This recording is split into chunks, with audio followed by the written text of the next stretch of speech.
This is what happened when Donut drove the worst reviewed car in America. You won't be surprised that someone didn't want us to make that video. Part of my job as a producer with Donut was tracking down vehicles that we needed. Some media companies have a dedicated person for that called a vehicle coordinator because that can be a lot of vehicles. And sometimes it can take months to find just the right one. I talked more about that in this video. My job included tracking down a lot of privately owned cars because Donut didn't do many new car reviews. At the time we were averaging 2 million views per video, and reviewing a Kia Soul or Nissan Sentra wasn't going to come close to other stuff we could make instead. When we did a review, we'd kind of hide it within a more broadly interesting concept, like $30,000 Prius versus $30,000 Bentley, or driving Jay Leno's 100-year-old electric car, which included a review of the Lucid Air. Everything we made had more of a story to tell than you'd find in a typical auto review, but we did need new models occasionally, and when you make a video with a new car, the general rule is you get that car from the manufacturer, but that can create a problem. You've probably heard stories about automakers blacklisting certain journalists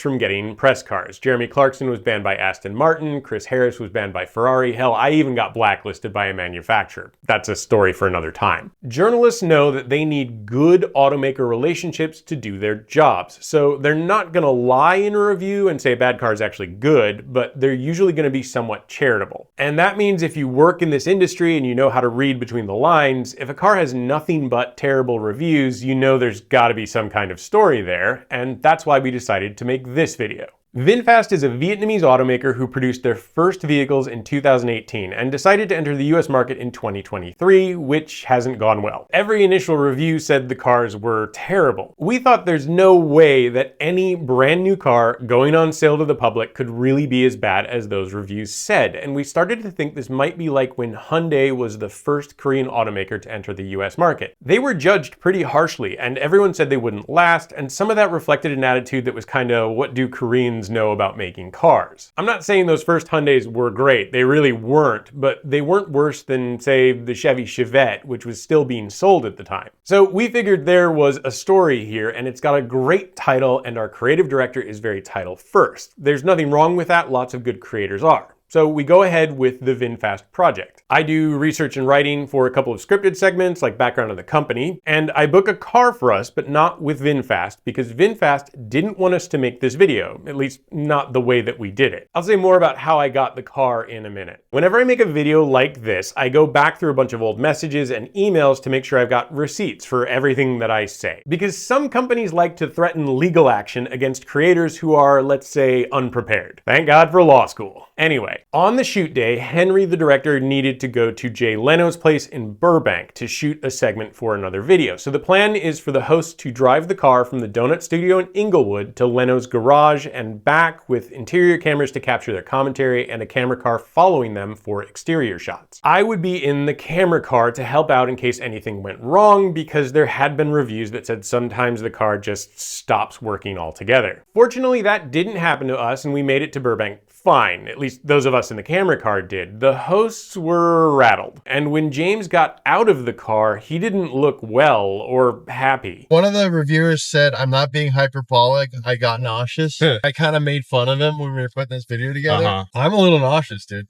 The car's bouncy suspension and an incredibly aggressive lane keep assist that was constantly tugging the car left and right had him feeling seasick. And he told me since I was the one making him do this, I'd have to ride in the VinFast on the way back to the studio to experience it for myself. Fortunately, that didn't happen because we needed a few more shots and I'm not exactly camera ready. Anyway, Jay was really nice as always. He shakes everyone's hands, asks their names. He's a great guy and he's always got something positive to say. And he's a huge car nerd, so he immediately notices that we've arrived in a car he doesn't recognize. So he asks what it is, and we tell him it's a VinFast, and he looks it over and just says, "Ah."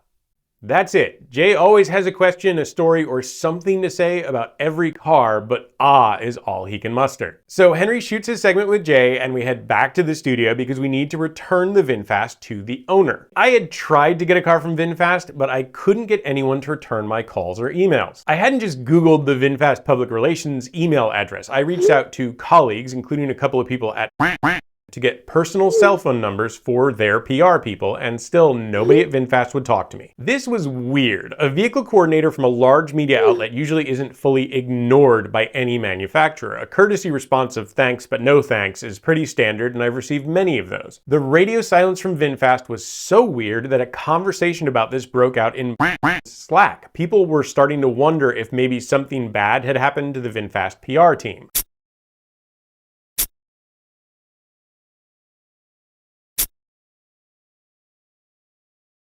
There were rumors that they had pushed for a media drive event when the cars weren't ready, and that event is what produced all those terrible reviews. And I was told that other outlets had VinFast loans on their schedules, which had been canceled at the last minute following the poor reviews from that event. It was almost like management was trying to now block all media access to the cars. I don't know if maybe VinFast people thought if they ignored me and the rest of the media, we just wouldn't cover the VF8 in its current state, but I was used to finding individual owners that would let us use their cars, and the VF8 was already in private hands, so this wasn't really a problem. To find a car, I just posted in a VinFast Facebook group. The first person to respond saying we could use their car didn't actually have it yet. They said they had a unit reserved and it had just arrived in the country and they'd be picking it up in a couple of days. 3 days later, they messaged me back saying they'd decided not to follow through with the deal once they drove the car. And then Natalie replied, who is amazing. She'd been driving her VinFast for a month or two and was happy to share it with us, so we rented her car for the day. And while we were off shooting, she spent the whole day at the donut studio making friends with everyone. By the time we were done, no one really wanted to trash talk her VinFast because we really liked Natalie and she really liked her car. Regardless of how we feel about VinFast, we do want to thank the owner of this VF8, Natalie Ly. Thank you, and we're sorry. So maybe even we ended up being a little more charitable than we might have been otherwise because of Natalie, but not because of VinFast. A couple days before our scheduled shooting day, they finally called me back because they'd seen the Facebook posts and knew I had tracked down a car. They really wanted us to delay the video. They had newer cars than Natalie's arriving in the US soon, and they said they had a bunch of improvements. They also said it wouldn't be fair to review a version without those updates. But we said no, we were on a schedule and needed to get this done. Also, Natalie's car is one they had sold just a few months previously. It can't be unfair to review the actual product a company delivers to a paying customer. After we made that video, VinFast kept calling. So eventually we did another video about the updated car, and they did fix a bunch of the issues, but it still kind of sucked. Yeah, I think that they did fix it,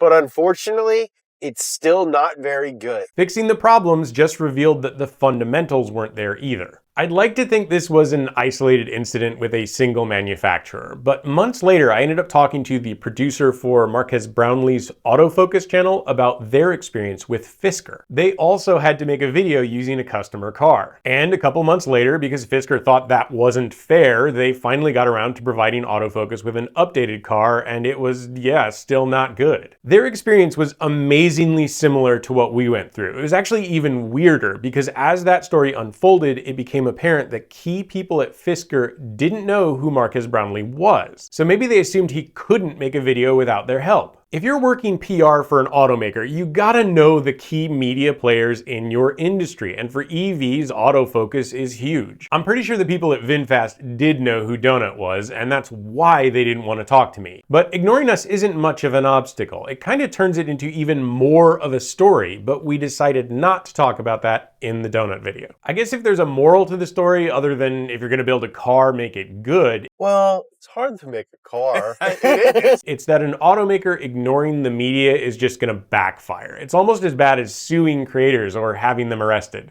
You can Google that if you want. I'm not saying anything more, except that VinFast really owes Natalie. Without her enthusiasm and excitement for the brand, our review would probably have been even worse.